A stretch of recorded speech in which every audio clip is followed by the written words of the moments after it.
Okay, so welcome everyone, and thank you so much for everyone who got stuck in the traffic and that joined us here. So for those who's going to listen to this afterwards, we're all the way back in sunny South Africa. It's winter at the moment, so I'm complaining about it every day, but the winter we have is still summer for other countries, eh? Remember that, so not complaining. But thanks for everyone. Got some like awesome ladies here with us as well in the room. And the topic for today is about diversity and tech, of course. I'm very opinionated about this, which is why I think Claire eventually said, Trace, just take the spot, just like come say it, okay? So I do have some strange ideas around diversity and tech, and it's definitely something that I want to share with you guys to just to thinking different about things, I'd say. Then no idea why I put this slide in, but I just so like that picture that I just had to add it. There was no reason for that specific slide. But this is from the Microsoft, one of their slide decks. And this background there is actually a guy, his name's Richard Scott. He does paintings and things. I actually started off one of his paintings. Yes, that is recorded now and the whole world has heard that.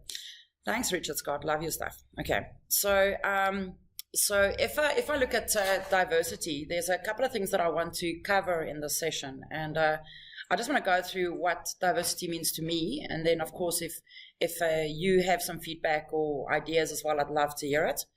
Then I want to talk about humility and self-esteem. Definitely, I have a lot to say about that. Then citizen developers and lifelong learning. So that's more for you to take back to your companies as well, and to understand that we need to approach things different. We need to help people in a different way, and that will just help us really build out the diversity and tech, all of those things. Definitely going to talk about Ikigai. So Ikigai is something very, very close to my heart. Both my motorbikes are called Ikigai. Well, the second one's Ikigai 2.0, just out of fairness. So, and then I want to just touch on not being afraid to be different as well. And I think there's going to be some interesting comments there. So please, I'd like this to be an interactive session. I really would like your thoughts and things about stuff. Just because I'm a typical trainer, that cool effect that just happened there is called morph, by the way. Go Google it. Okay, morph is incredible, the stuff it does in a PowerPoint. So that whole moving of objects, that's morph. So if I think of diversity, and I just kind of went and I looked up the definition for it as well. Okay, so diversity, so a state of being diverse. Diversity and style, for example, range of different things. Synonyms would be variety, assortment, mixture, mix, So if I think of diversity, and this is one of the messages that I'd like to leave with you, I really do think we've got to be careful to box it, that diversity is a thing about gender, race, religion. It's not just that. It's so much bigger than that. So to not put certain whatever categories on a pedestal, but to look at things a little bit different. So my idea of diversity is definitely, I think, quite different as to what's just being accepted in the industry as to what we consider as diversity. Now, for me, and this is definitely also something very, very special for me, is the saying Ubuntu. Okay, so that's a Zulu word, and it means I am who I am because of who we all are. And that's exactly what diversity means for me. I am what I am because of the pieces we all give to each other and the pieces we make up of the puzzle. We can't be diverse without others. I can't be diverse on my own. And I think that's so important to remember that. But if I then think of diversity as well, is that if I had to think of a project complement, because let's imagine all of us are delivering projects for customers, whether it's internal customers or external customers, doesn't matter. What we want to achieve at the end of the day is a successful project. Of course, it's got to come in on time, it's got to be below budget, blah, blah, blah, but we really want to deliver a successful project that makes the customer happy, that achieves a goal in the company, that solves a problem for them. And if I look at how do we achieve that, how do we have a great project complement? If I had to look at putting a team of people together, and yes, this is me putting my stake in the ground, I'm saying, please, please be careful. Do not say that team's got to consist of 3 goals and so many this and that. Is not how we fix things. And that's not how we get diversity. We've got to be so careful to do that. I don't think that's always the way. You can't correct wrongs by doing the opposite of a wrong, if that makes sense. And I'm very, very passionate about that. So if I had to take myself as an example, and I have shared this story with some of you, and now I'm going to share it like online as well. I've had a very interesting background, a very sad life as well, a lot of abuse in my life. I've lost people that's died in my life that was very close to me, and just a lot of drama in my life, and didn't have it that easy. But all of those things is what makes me diverse. All of those little things makes me think different about things. It makes me act different when I'm on projects. It makes me build solutions different. The fact that I had not a rich background makes me think about money different, about how we spend time. The fact that I grew up without a higher education, or that I don't have a higher education, makes me appreciate people that have skills, that try harder. It makes me appreciate teaching people as well, because I don't take it for granted, the fact that I don't have a degree or something. And I think that's very, very important for me. And on that note, something that I'm seeing in the industry that I'm saying concerned about it. I think we have to be so careful. The same as that quota system. I really think we've got to be careful of quota systems, because I don't think we're going to correct things. I think we'll do more damage through it than anything else. I know that we have to put focus on things, and I know we have to make sure that the right people get the job. I think that's important for me. But if I look at these things as well, I mean, the whole STEM thing is very much in the news these days, okay, and helping young girls to be able to get their degrees in any of those industries and to get educated and stuff. And that's another thing that I keep on saying to people, please be so careful. Don't create this idea that if I don't have a degree, I don't have a chance in life. It's great if you can do it. It's great if they get people to support them, and if they get sponsorships for it. It's fantastic. But there's so many people out there. The bigger group of people don't have those opportunities. And for me, if I have to look at my life, for me, I'm the perfect example to myself to prove that it can happen, that you can, without those things, achieve it. It takes longer. You're going to earn less money for a lot longer. But if you have enough passion and you work really, really hard, then you can do what matters and you can have the skill. That's always the important thing for me to remember, is that it's that typical thing of theory versus practice, or methodologies versus what really works in things. So yes, get a degree. It's a fantastic thing, but experience is very, very important. Being able to apply that knowledge and then being able to add value, because a piece of paper doesn't add value on a project. It's the experience that comes with that and the diversity that comes with that. So if I then think of a project team, if I say, how do I get the right people together? Before I even look at genders and things like that, if I say, how do I get the right people together? Then I'm saying, I want someone who's painful when it comes to noting things and keeping checklists. Okay, I definitely need someone who's painful like that, who's methodical, okay, like little lists and making sure. And that a lot of times is your project management team, as well as like BAs. I mean, that's the type of skills that we're talking about there. So I'm talking about soft skills more than anything else, to be quite honest. Yay, we've got another person who's joined. I'm going to just warn her that this is being recorded, so Don't tell Stacey. Don't say ugly words. I'll edit them out afterwards. I'll put little blooper reels in. So for me, if I then think of that, so what else do I need? I need people who aren't scared to face things. I need people who are assertive.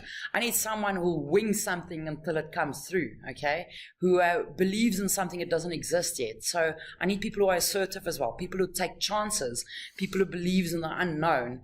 And funny enough, mostly men are more assertive.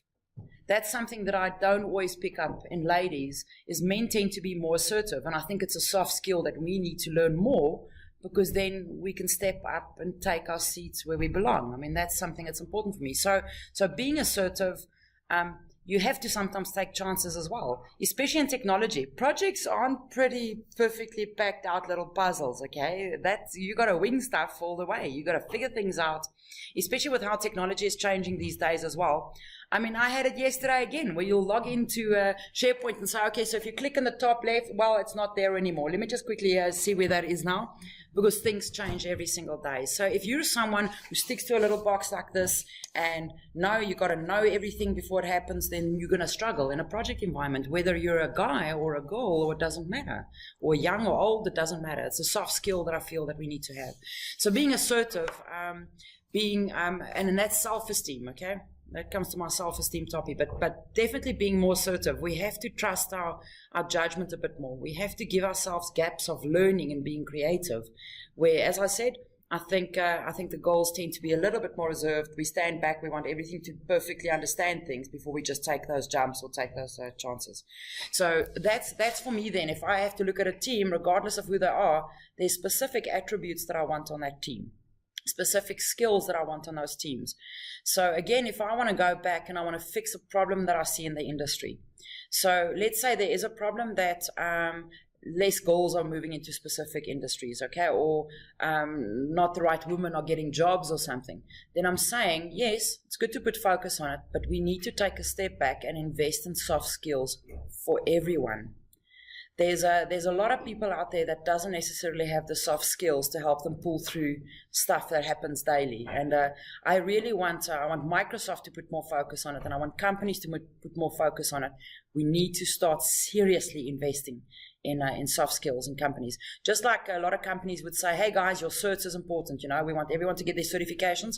I really want to say, hey guys, you got to wake up. We need to get that soft skills stuff in there as well.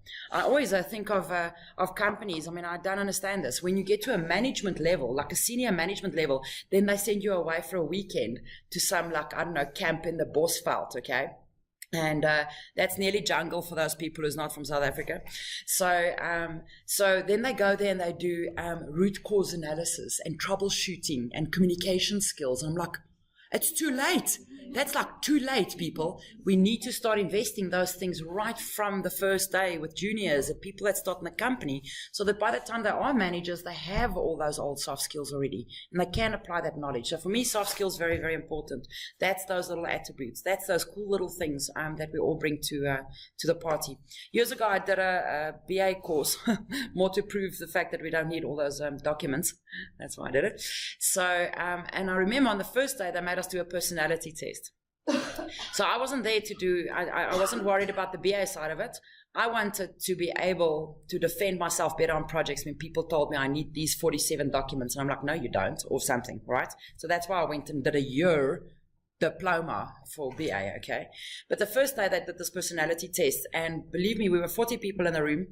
I was the only one who had a different personality, okay? Because I wasn't there from a BA focus. I was actually there. I wanted to have the right tools to be able to defend the right things and do the right things on projects. So I was the creative, crazy, out of bounds one, and everyone else was very structured and stuff. So that caused a lot of interesting stuff on the course as well. But what they then do is they also lift out your areas where you're lacking, where there's things that you need to step up or something. And I went home that night and I thought, good grief, I mean, I'm going to have to invest a lot of time for me to become better at whatever it is that I want to do. And because, for example, keeping lists is not something I'm good at. Follow-ups, not something I'm good at. I'm not good at going back to things. I'm a fire starter. I'm great for coming in and making change and being disruptive and creating new ideas and doing these amazing things. I'm not good with coming back to it and making it happen. I'm just not. And my sister said to me that night, she says, you know what, Trey? She says, that's just how life works. We should surround ourselves with the people who don't suck at the stuff that we suck at. That's diversity right there. Yeah. You're going to find people on projects who really sucks at making lists, and there's going to be people that's really great at doing it, okay? And then I realized, you know what, I can't do everything. Again, my sister said to me, she says, you're so brilliant at coming up with creative ideas. She says, let me walk behind you and I'll catch them for you and I'll make them happen for you. So that's why she's back in my company. She's working with me now as well. I'm a fire starter. She keeps the fires going.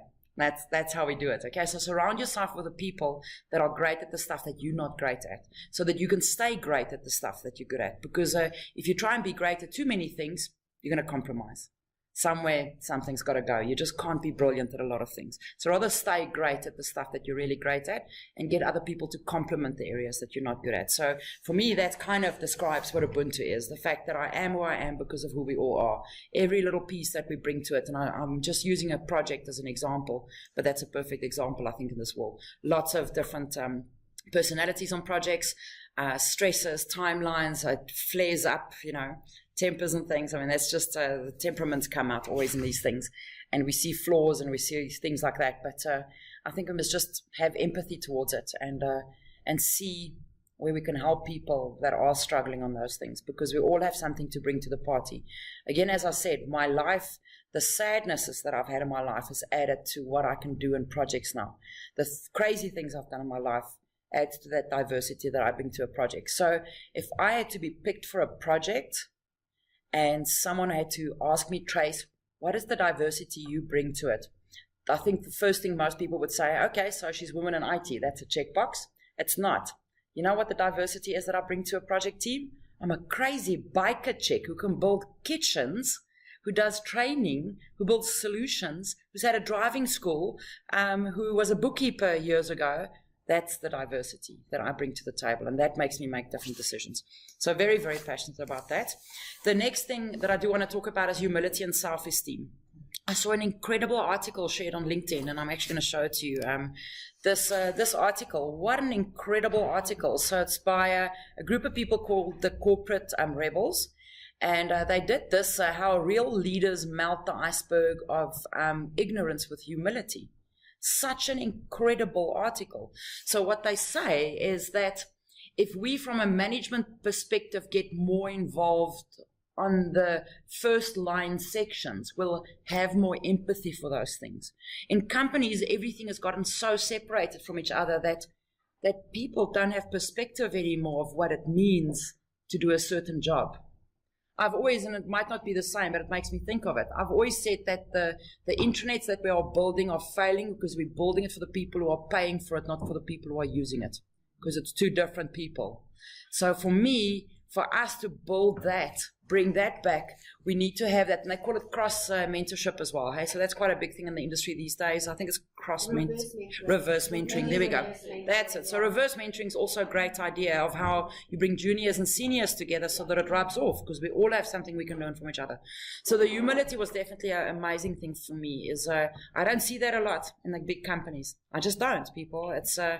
I was in a session, and I won't give the name of the company now, but I was in a session a couple of days ago, and one of the guys couldn't attend the full day workshop, okay? So it was a very important strategic sessions that I was doing with this company, and he couldn't attend, and he was a very important role player, okay? And somewhere during the day, let's say about 12 o'clock, he stepped in, and I had the CIO of the company in the session with me as well, full day session.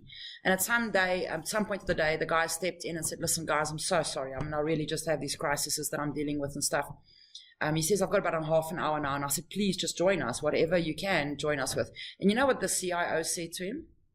Not leave that stuff, it's not important now or something. He stopped the meeting and he said, is there anything we can do to help you get through those crises right now? How incredible is that? I have rarely, if ever, seen that in companies. And that's humility for me. That's stepping down and saying, how do we help each other? How do we have empathy for each other? So incredible article. I really, really love this article. Kind of just pointed out, they've got some cool stats in there as well. It's a really, really very cool article to go and read and say, how do we bring the top dogs just down a notch again, kind of to understand what it was like on the shop floor, because I think we lose touch with reality when it comes to these things. Then, as I said, humility, and the other thing I want to talk about, self-esteem, right? When I was looking for someone who excludes themselves, I kind of came across this picture, and then I thought, that's it, women in IT. There we go. So again, this is my own opinion, but I am very passionate about this. I shared this at Microsoft Ignite last year as well, and I was amazed after my session how many guys stayed behind and came and spoke to me about it. I was like, I didn't expect that, this specific thing about self-esteem. I said, and again, I'm going to use myself in this example, I have missed a lot of opportunities in my life, jobs, where guys got the jobs, okay? Missed a lot of opportunities. I missed a lot of good pay environments where I earned a fifth of whoever's job I've taken or something, okay? So now we can run around and point fingers at people and say, yeah, but it's because of this and it's the discrimination and everything. I can promise you that I missed most of those opportunities because of me. Really. So if you had to, and the guys watching the video afterwards won't get this, but if you had to put me at a start line and you have to put a guy next to me in a project, so there's the two of us, there's this project opportunity, they're saying, listen, we've got this great opportunity to build a solution for a big company, okay? Okay, so Trace, there's you, there's Peter, and there's Bob as well, okay? So I know that I've got the skills to do it, but you know what I did in my life? I took a step back. I cannot tell you how many times I did that. You wouldn't always realize it though. But I automatically took a step back because I felt I wasn't good enough to compete with him.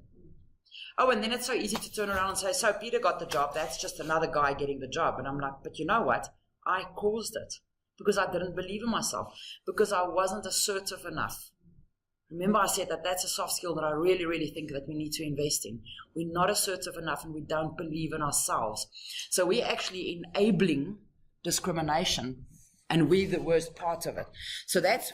Say that women won't do something until they know they'll be 100% provision, whereas guys will go in at 60% and go, I can make it, it's fine. We can wing it, yeah. Take it till you make it. Yeah, that's exactly. Whereas women are like, I'm not going to do this until I'm going to be perfect, so I'll wait and hold myself. So the challenge is that you never push yourself out of your comfort zone and you don't learn as fast. So we kind of just keep learning at a slow pace because you only learn at where you're comfortable to learn. So for me, big soft skill investment there. We should be going into the companies and saying, guys, we want to have these workshops. But like I said, at Ignite, I had guys that came to me about the self-esteem comment that I made and said, Trace, I really struggle with that in my job. What you said now makes me realize that I do it as well. And that just shows you this is not a gender thing, people. It's a people problem we have. We've never invested in our people on soft skills levels to believe in themselves enough. And a lot of times that comes from old scars. I mean, I've got a very, very low self-esteem, and I've found coping mechanisms to deal with it, okay? Because I can't wipe what's happened to me in my life. That defines my path and the decisions that I make, but I've become very aware of it, and I deal with it different now. But I really want us to go back. Please think of your self-esteem. Next time when you don't take an opportunity or something, or where you favor someone else, because we do that martyr thing. No, don't pick me. Pick Peter. He's so much better at this. And I'm like, why? If you feel that you're good enough, but if Peter is the best man for the job, let him do the job. Okay, because we all benefit from doing the right thing. But don't keep yourself back. Don't put yourself on an island. Don't put yourself into a little robot box. And then don't be the person who then cries because you feel you never get the opportunities. But they say inclusion and diversity starts with I. Absolutely. And I think what I'm saying is don't exclude yourself. But also another thing I want to leave with you girls is please be very careful to not create your own new separate groups because you felt you weren't included in the others. That's not going to get us included. I'm going to use SharePoint Saturdays again as an example. A lot of times I'm nearly the only girl there. Very few girls that go there. But again, we stand back and say, we just don't have a foot in the door when it comes to tech. I'm like, go in there, break down the door, fight for your spot, take the chair, stand on the chair. Take it, okay? Please don't start a Women in IT SharePoint Saturday. That's not how you include yourself. Go fight where that environment already exists, because there's a platform for us. It's not owned by someone. So if I can really ask that, we must be so careful. I'm not saying this is bad. I'm not saying us, and we keep on saying it's not just for ladies. Anyone can join us. But this is about talking things through. That's important for us. But don't exclude yourself from the other opportunities that are there because it's difficult to get in there. Please don't do that. Okay, so then the next up one, I must just check my times. The next up one, I want to just talk about citizen developers and lifelong learning. And this applies to all of you as well as to how we learn and how we consume content and stuff that's happening. And this is also for your companies, to take this back to the companies. Office 365 or Microsoft 365 is enabling everyone to be able to be amazing. It's unbelievable. They're adding the word extra to ordinary. They're making people extraordinary that used to just be able to do something. Those people, again, please, they might have the tech skills now. They don't have the soft skills to be good developers. Please invest in them. I'm busy with a blog series at the moment around citizen developers where I'm saying, let me break down business analysis for you in layman's terms. I'm not saying you must go for a degree, but if you're going to start writing little flows and you're going to help people with things like that, I want you to understand what the questions are you must ask. I want you to understand how you must document things. Because in 6 months from now, you're going to build an onboarding solution and it's going to be worth $2 million or something, okay? Then I want you to have the, the discipline to do the right things. We need to go back and invest in citizen developers. Just because they have the tech to be able to do it, we need to help them with things like, what does a process flow look like? Doesn't have to be on very technical methodology levels. Let's break it down in simple ways as little soft skills for them. How do I do root cause analysis? How do I communicate better in my project team? Because they don't come from developer or project backgrounds, if I can put it that way, but they're going to become tomorrow's developers. We need to invest on a soft skill level for them to definitely make sure that they can do the right things. I believe in ontological design, and that means that whatever we create or do creates and comes back to us, okay? And that's the same as building a solution. I want to make sure that everyone that builds a solution builds the best solution they can, and that it's a good legacy that they leave behind, and that it's good for them and it's good for their company. So that's why that's very important for me. So just on those citizen developers, please keep them in mind. This is something as well that I've put a lot of focus on. I've done a lot of sessions at conferences on this as well, about digital literacy. All of us can go back and sharpen up on that. Digital literacy is going to include things like your self-esteem and stuff, because all of those things touches bases on it. How to be more creative, how to collaborate better, critical thinking and evaluation. All of those things are good soft skills as well. And Microsoft 365 ties beautifully into that. Again, I wrote a lot of blogs about this. I broke each of those down and I said, what does it mean to collaborate better around an awareness point of view? And then I said, how does Microsoft help us collaborate better? And I listed all the apps and services. So for each of those, I broke it down so that we can use this to show people why 365 or why Microsoft is such a great platform, because it helps us deal with and it supports the soft skills necessary. Everyone needs to be better equipped than that. People aren't. We're pushing out OneDrive for Business without people understanding e-safety. And then how can you get mad when people log calls? How can we get mad if they don't understand the need? They don't understand the why. Why do we change passwords? It's not because I said so, because that's how we do things, isn't it? It's because this is important. Why is expiration dates in OneDrive important? Why is it important to not always give everyone edit rights or something? If we create an awareness around things like this, then people will adopt technology faster. So that's important for me again. That is diversity right there. Having a complement of some of those skills in you as a person and in projects as well, as where diversity comes in. There we're going to start delivering better projects for sure. Then I've shared just some resources here. So this is very important for me, to become a citizen developer and to stay up to date with what's happening in the tech market for everyone. Because life is fast-paced, eh? No one kind of like thinks they have time to still read and learn and stuff, but you have to. I'm pretty sure you get that, but I'm quite disruptive, okay? So my passion tends to come across quite aggressive as well. So people that doesn't know me are a bit afraid of me when they normally meet me, and that's okay, they'll get over it. But anyway, but you know what I say to people when I teach them to use the SharePoint mobile app, for example, or something, I have people in companies say to me, I'm not going to use that. I'm not going to load that on my phone. I'm not going to do extra stuff for this company. And I'm like, such a pity, sweetie, because next time when I train this department, you'll be a robot. Don't ever forget that. People who doesn't put the extra effort in these days to learn and stay on top of things will be replaced by something that can. So if you're scared about that in the industry, stay up to date. Most of you might know I did that crazy challenge, and I'm doing it again, believe it or not.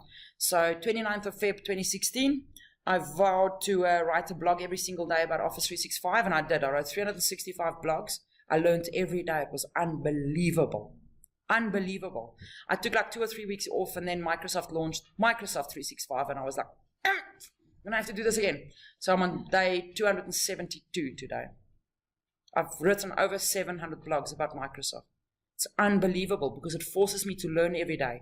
It forces me to research every day. Start something like that so that you can stay up to date. Don't think you're going to go for training and flow. Oh, I've got a little certificate because I went for training and flow, because tomorrow morning when you walk into the office, you'll be outdated. That's how fast this is happening. Need to stay up to date, yes. So then this as well. So Shauna has asked me to please go ask you guys, please go join tech community, the diversity and tech community. I'll show you the website after the presentation. Please go join it. It's so great to belong to that. You're going to use I think your Windows Live ID most probably to sign in, whatever it is that you normally sign in there with. It's a great community to follow. They've got great articles. It shares all the other sessions that's happening in the world. Yeah. Matt Wade, he does incredible infographics. He did that periodic table of Office 365. So this is a blog he also recently wrote about how to stay up to date. If you don't have Twitter yet, why? Follow the groups on Twitter for the products. It's unbelievable, the blogs they share, the updates they share. It's an amazing community. They're always there to help. I will sometimes in the middle of the night sit and build Microsoft flows and then struggle with something. I don't know if it's me being stupid, because of course I think it's me, or did something break, and then I'll go on Twitter and say, hey, cupcakes, I don't know what's happening. I've got this, and I promise you within minutes I've got so many people from across the world reaching out to me. If you ever felt alone, stop it. You're not alone. There's all the Twitter handles that you can go and follow. Great infographic that Matt Wade did. He's a much bigger blog that he wrote about that as well. I just wanted to share this. Please stay up to date. That's the first thing that I read in the morning. Before I open any Facebook or nothing, I go to Twitter and I check what the latest updates were. That's how I stay up to date with things, is following the Twitter groups. So definitely worth looking at that. And then, of course, as mentioned, I write a crazy amount of blogs, okay? You are more than welcome to go and steal my videos off my blog and say you created it. It's not going to sound and look like you, but go for it, okay? I don't care if you use my stuff. I don't care if you RSFeed it into your SharePoint site for training. It's free. I post 3 or 4 videos a day. It's crazy, okay? I test things. So I don't get money from this. I don't get paid for it. I do this because I absolutely love the community. Because I now and then have someone, and that's what gets me going with these things. I'll have someone reach out to me from, I don't know, Mexico or something, sends me a little message on WordPress and says, Trace, I just want to say, I'm the only person in my company working with it. And some days I'm just so heartbroken because I can't cope with this. And then there you are, you're fixing something for me again. Thank you so much. That's the people that I'm doing it for. So you're more than welcome to use these things. I've been doing a lot of videos in the last ones, but before I wrote articles as well. And as I said, I'm writing a series on citizen development. There you'll see was the previous challenge that I did around the office. So there's 365 links in there. It's an index page. And there's the current one that I'm doing. So the easy thing, oh, that's me in a presentation. I thought I was on my website. That was funny. That's how real it looks, people. I'm using a that screen. Okay, but if you go to that page and you go Control-A, Control-F, it's much easier to search that way.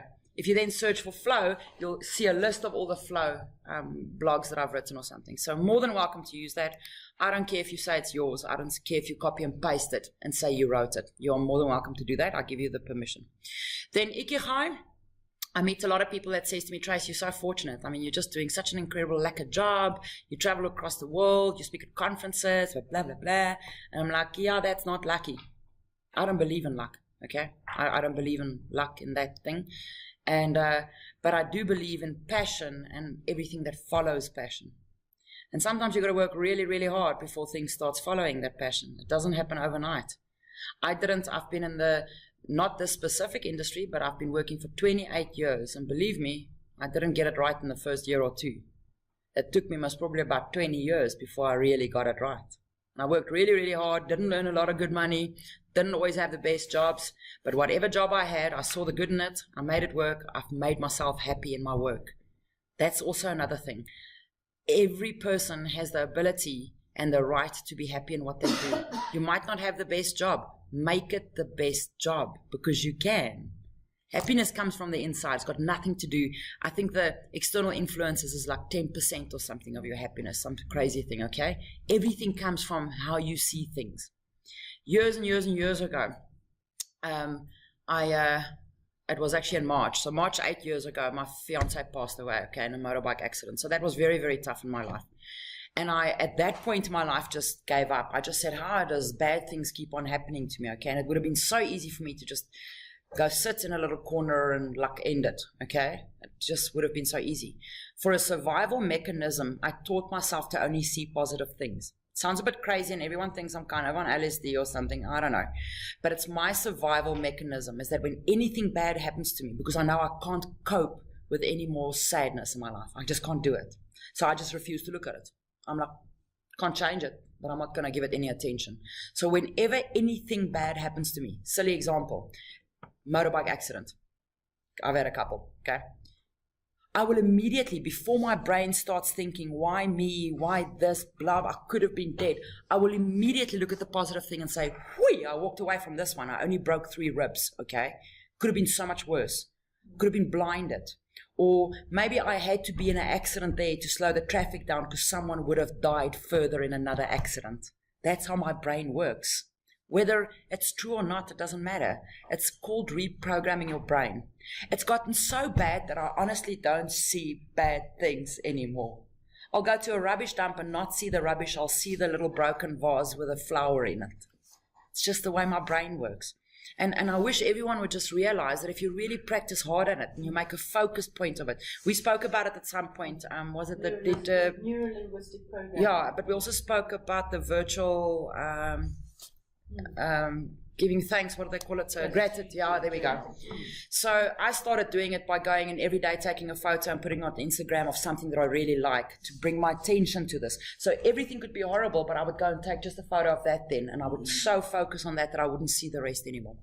So Ikigai is a Japanese concept for those who doesn't know. Very, very important to me. When I was 40, when I turned 40, I came across this concept. Now, Ikigai, it's a Venn diagram. It consists of 4 areas. It says when you do what you love, when you get paid for it, when it's something that the world needs, and when you're good at it. That's always been a struggle for me. So for years, I didn't think I reached Ikigai because I didn't think I was good at it. How stupid's that? Because I had a low self-esteem. But then you've got to get to a point and go, let's just give ourselves a little bit of a credit, you know? You're kind of making it. We're making this work. So when you reach all of those things, that brings to you your passion, your mission, your profession, and your vocation, okay? And that becomes Ikigai. So, of course, I had an excuse to go and buy myself a Ducati Monster motorbike for my 40th birthday, and I called it Ikigai. I was like, that's it. I will ride this bike, and every single day I'll remember I'm so fortunate to have reached this in my life, to know that I've reached this in my life, and to make this happen every day. Hard work, a lot of passion, and those things follow. So that very, very, very, I've actually tattooed it on my arm. Of course I have.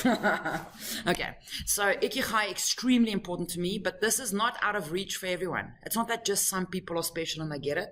Everyone can have this. If you work really hard, then you throw yourself in the way of luck. That's how I think of luck. Okay, cool. So please, please, please remember that. Ikigai is very, very, very important to me. So it was so cool. So Shauna, who she would have dialed in, we would have had a call with her, but we'll do it in the next one. She actually sent me a photo on Twitter. She sent me a message and said, Trace, look at my board. And right there on her notice board in her office, it says Ubuntu, #Ubuntu, and #Ikigai. It's a reminder of these things that I always say is so important for us. So please know that it is in the reach of everyone. We can be happy anywhere. It's a choice. Happy is not a place. It's a choice you make. And I mean, that's changed my life. It really is. The way that I think, the way that and I had to do it out of necessity. I just couldn't deal with any more sad stuff anymore. I just couldn't do it. Okay. So then, of course, I think you'll get this as well, but don't be afraid to be different. I think there's these little boxes that we try and fit in, okay? And especially, like, I mean, I kept on saying, I can't work in corporate. I'm not corporate material. It's not going to work. But here I am. I'm going into executive meetings these days, and I'm presenting, and I'm helping with strategic workshops. And I'm just like, I call everyone Cupcake, because I'm not going to remember your name anyway, Mr. CEO. It's not going to happen. But you know what? There's a place for all of us to be who we are. And you'll find a spot where you fit in to be who you are. Don't try and be anyone else, but don't not be who you are, if that makes sense. If the environment that you're in doesn't allow you to be who you are, it's going to make you sad and unhappy. Then find an environment where you can be who you are, okay? And whether that is perfect pencil dresses and skirts and high heels and fancy stuff and pulls, then that's who you are. If it's crazy like me, rides bikes, has tattoos across the whole arm, then be that person. So on this next, and that's me nearly wrapping up, what I want to share there with you. So I actually forgot. I should have brought Bram with. I was like, the sheep's going to be so mad at me that I didn't bring him with. So Bram's my intern sheep, okay? He's even got an AD account, believe it or not, so he's in my domain as well. Bram travels all across the world with me, okay? And there's a story behind Bram that I want to share with you. So if you had to go to Twitter and you have to go and search for #Bram, or on Facebook, you're going to find hundreds of photos. He's my marketing manager as well, so he makes me take selfies with millions of people all the time. It's just upsetting. Okay, but Brahmi travels with me. He's the most coolest little sheep, and he's absolutely changed my life. Do you know why I got Brahm? Because I have a very low self-esteem. I struggle to meet new people. Yeah, believe it or not. But really, I get extremely anxious. I get panic attacks if I have to go into a room and I don't know the people. I won't go in there. I'll get sick. And because I started traveling so much and to other countries, and that's really putting yourself out there for someone who's a bit scared. I'll go through OR Tambo, okay? That place can be filled with every person I've ever met, known, loved. I wouldn't even know it because I don't make eye contact. Before Brahm, I just wouldn't make eye contact. I just go through there. I don't look at people, and I don't mean it bad. I'm too ashamed. I'm too shy. That's crazy, isn't it? But it's true. So Brahm became my little travel buddy. I've had travel buddies before. I've had a plastic rubber chicken that used to ride bike with me, and I've had some other travel buddies. But Brahm's my travel buddy, okay? And you know what Brahm does is he breaks the ice. I suddenly have people coming up to me and asking me, what's up with the sheep? I don't have to approach them. It's Brahm. He's got a big mouth. He's got self-esteem like crazy, the sheep. Okay, it's unbelievable. The places he drags me. I've got photos of him in the Dubai airport, okay? I know this looks a bit crazy, but Brahm's someone, he's very special to me in my life, okay? I've got photos of him in Dubai airport. Those booths that you get where they do the massages and things. I went up to those Thai ladies and I said, I'm so sorry, I'm so embarrassed. The sheep will not keep quiet about this. He's saying, can you please have a massage? I've got photos where they give him a massage in the Dubai airport. Because you know what? I so badly want to meet people, but I'm too shy to speak to them. And now I've got this thing that speaks to them. I can say, you guys are so cool. Brahm wants a selfie with us. Because I'd never just take a selfie of me with people. I didn't like the idea of it. So Brahm became one of those vices for me that manages that fear that I have of meeting new people and of being afraid. Brahm is my one little vice. My other thing is my motorbike. So my motorbikes is my transformer suit. If I ride bike, I'm a different person. I'm not afraid of anything in the world. I can get off. If I've got my helmet in my hand or my leather jacket on, I'm a different person. I can meet new people. I can chat to people. It's unbelievable. And then my other thing is my Superman cape when it comes to 365. Microsoft is my other vice. When it comes to sharing my love for this technology and for people, I'm not afraid. That's why I can stand at Ignite and stand on a stage and speak to people. And this is crazy, right? So find that little thing that you can use to break down that fear that you have of something. And this is my crazy. I mean, there I am as well. Got crazy amount of tattoos, okay? And I wear crazy pants, by the way. If you go and have a search for crazy pants, you'll find me. Because you can see, I started wearing crazy pants because firstly it's comfortable, and secondly it's an icebreaker. It really is. People take note of it. People come up to me and ask me things about the crazy pants. I go overseas and that's the only thing I wear. I've got about 40 pairs of crazy pants. People, then at Ignite last year for my session, I went and put on normal black slacks, with my grey shirt. I was like, can't go like that on the stage. And then everyone I walked past, I mean, how many? 25,000 people at Ignite. It's unbelievable, okay?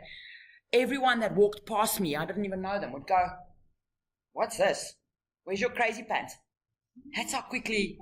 So find that thing. And if you're ashamed, find something that you can use as the vice to get across that type of thing. So find your transformer or your Superman cape, and then wear it so that you can deal with things, because we can't change everything. I mean, we just can't do that. And that pretty much, a lot of life story stuff, but that brings me to the end of my session. So that's Eat, Sleep, 365 Repeat is something I designed a couple of years ago for my blog site, and I put it in on all my blogs. But it was such a privilege for me to present to you guys and to share a piece of my heart with you.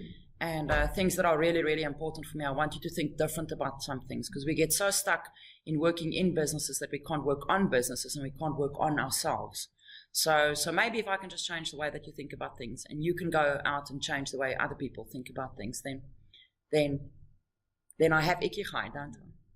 So, thank you, Tracy. That's awesome. Really, thank you. Well done. Wow. Very, very cool. You're so very, very welcome. No, very, very cool. Sweet. There we go. The diversity topic is fascinating, not just in South Africa. I mean, I've lived abroad, and opening your mind to that. And I think what the biggest thing for me is accepting that there are different ways of doing something, you know, and I think that's what's so interesting, is that you can paint a house, and there are as many of us sitting around this room ways to paint a house. Yeah. But we get so conditioned to either depend our way to the nail, or, but my mum did it this way, or my teacher did it this way, and therefore we only do it this way. And so it's really just acknowledging that, like, you are free to do it another way, you know, whatever it is. And I think that's really powerful. That is true, hey? And yeah, I think I just really, if I can just please, I beg you people, please go back to your companies and talk about the soft skills. We need to invest in people that they can learn these soft skills. There's so many broken people out there that needs love and attention. And I mean, I'm so fortunate. I get teary-eyed when I think of it, typical. But I always say that that's my passion. My passion's not technology, but it's not like I can go up to a company and say, pay me to train your people and make them feel better about themselves. So I lie. I say, listen, I'm here to show you Microsoft, and then I get my foot in the door, man. Then I can do whatever I want. But that's it. That's how I reach out. Through technology, I'm helping people. I'm fixing self-esteem.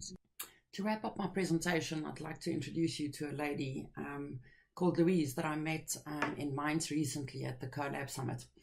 And Louise is an incredible sketch note artist, and I've asked her to look at this video and do a sketch note for us around diversity and tech. Thank you so much, Louise. Her details is up here on the screen as well. And next up, you'll actually see the cool sketch notes she did for us. Thanks so much for that, Louise.